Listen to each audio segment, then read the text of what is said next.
Hi, I'm Bruce Elliot, and I'm president of ICOx Innovations. That's ICOxInnovations.com.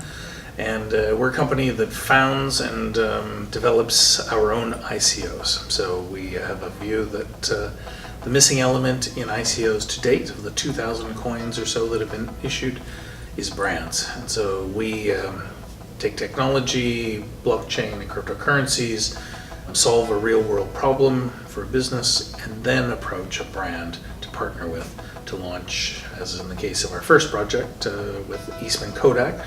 We did a partnership to launch the KodakCoin image rights management blockchain platform and KodakCoin ICO. Yes, it is that Kodak.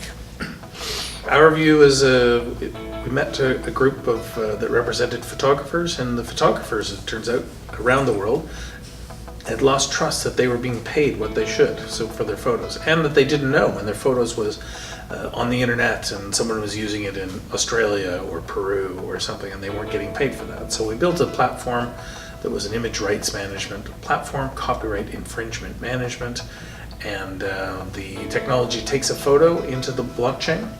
It locks it in the blockchain. We help the photographer copyright protect that, and then we search the entire internet, blogs, everything to find the use of that photo. And when we find that, we gently reach out to the people and say, hey, you probably didn't know that photo was being used under license, and there's a license fee due. And so we found a very elegant solution to do that, and people then who are copyright infringing on those photos have to buy Kodak coins, and those Kodak coins will then go directly back to the photographers. So there's a buy and a sell need.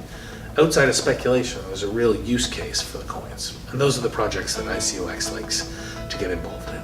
This is a groundbreaking announcement that the Kodak One team made 2 weeks ago, which was the Kodak One, in partnership with the OVG Group, that own many stadiums across the US, are going to launch in 6 major US NBA and NHL stadiums. And so imagine all of the photos that are taken inside the stadium will come up into the Kodak One blockchain, and then Kodak coins can flow back to the users who generated the photos.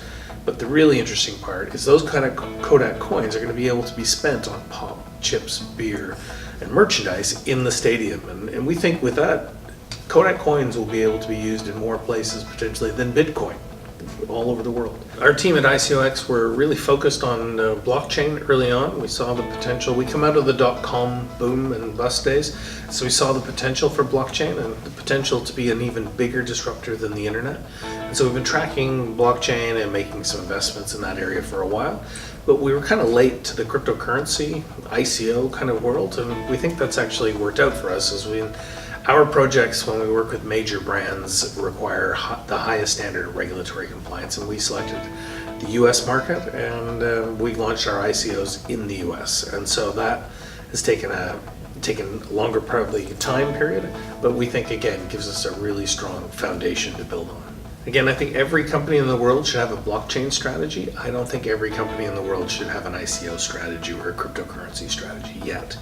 But as that develops, then of course that's quite possible. So I think right now is finding only a company should take the leap from blockchain into a cryptocurrency ICO only when the use of that coin is vital to the operation of the network, of this new economy that's enhanced with the ICO.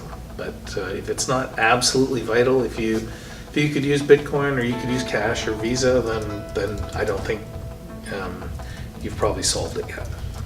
Well, our company will do 4 or 5 ICOs per year that we start, found, basically manufacture ourselves, partner with great teams, and then partner with great brands. And we'll do that hopefully 3 or 4 or 5 times a year.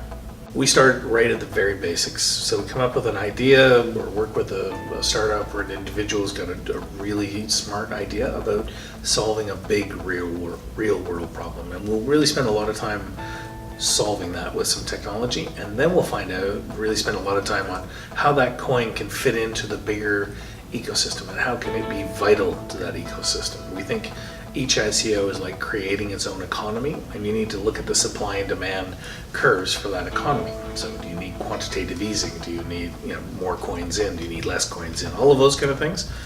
Only then do we start thinking about what brand to attach to it or to partner with and where we're going to take it. But you really have to get those fundamentals right, and we think that's what creates a sustainable model. Thank you again for letting me share our views of the industry, and you can follow ICOxInnovations.com and www.KodakCoin.com for more developments. Thank you, CoinTime, for having me on your show. Fantastic. Thank you.